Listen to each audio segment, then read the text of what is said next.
আজই ডাউনলোড করুন আর এনজয় করুন আপনার পছন্দের শো। আমি নিজের সাধ্যমতো চেষ্টা করছি বিয়েটা পেছানোর। তাও তো আমার প্রশ্নের উত্তরটা দিতে পারছেন না। তুমি কি আমাকে ভরসা করতে পারছো না? হ্যাঁ বা নাতে তো এর উত্তর দেওয়া সম্ভব নয় স্যার। অপু তো আমাদের মেয়ের মতো, ছোট থেকে দেখছি তো ওকে। বড় ঘরে বিয়ে হবে, সুখে ঘর কন্যা করবে, আর কি চাই বলো? আচ্ছা, বিয়ের দিনক্ষণ কিছু ভেবেছেন আপনারা? মানে ওই শুভ কাজে তো দেরি করার কোনো মানেই হয় না। সে তো আমারও নয়, আমি পারলে অপুকে কিন্তু এখনই নিয়ে যেতে রাজি, কিন্তু অপর্ণা যেতে রাজি কিনা সেটা তো এখনো অপর্ণা আমাদের বলেনি। ওই চুপ করে আছে মানে মাসিমা, অপু কিন্তু রাজি। চুপ করে থাকার অন্য কোনো মানে যদি হয়? আমি এখনই বিয়েটা করতে চাই না।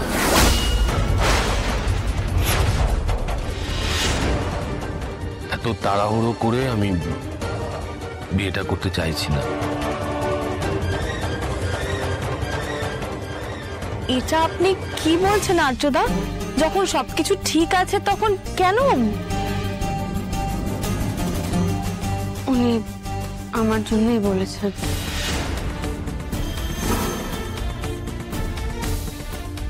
আসলে আমার বিয়ে পরীক্ষার রেজাল্ট বেরোনো না অবধি আমিও বিয়ের কথা কিছু ভাবতে পারছি না এই মুহূর্তে। রেজাল্ট নিয়ে তোর কিসের চিন্তা? আর নিজে তো চাকরি পেয়ে গেছিস, বড় বাড়িতে বিয়ে হচ্ছে, রেজাল্ট নিয়ে কি বা যায় আসে? হ্যাঁ, ঠিক ঠিক ঠিক, বিয়ে কবে বলে দে। হঠাৎ এতদিন পরে পরীক্ষার রেজাল্টের কথা তুললো কেন? এটাই কি কারণ, নাকি ওর মাথায় অন্য কিছু চলছে? তাহলে আমি আসি, আপনারা লক্ষ্মীর পাঁচালী পাঠ করবেন। এবার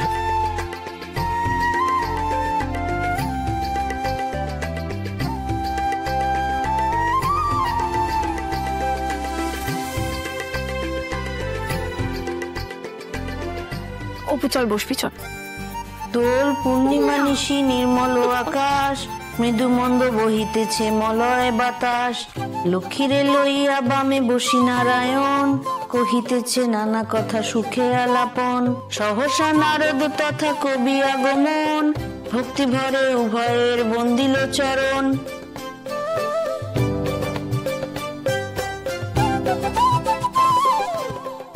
আমি নিজের সাধ্যমতো চেষ্টা করছি বিয়েটা পেছানোর। তাও তো আমার প্রশ্নের উত্তরটা দিতে পারছেন না।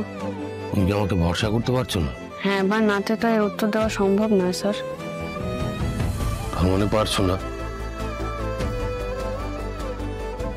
আমি কোনো প্রশ্ন করলেই আমি আপনাকে ভরসা করতে পারছি না এরকম কেন মনে হয় শুধু আপনার? আমার মনে যা এসেছে আমি সেটাই বলেছি, আর সেটাতে আপনার খারাপ লাগলে এরপর থেকে তো আমাকে চুপ করে যেতে হবে, কিছুই বলা যাবে না। অপর্ণার সামনে আমি কিছুতেই সহজ হতে পারছি না, কিছুতেই না।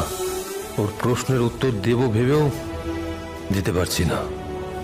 বুঝতে পারছি ওর মনের দোটানা বাড়ছে। কি করব আমি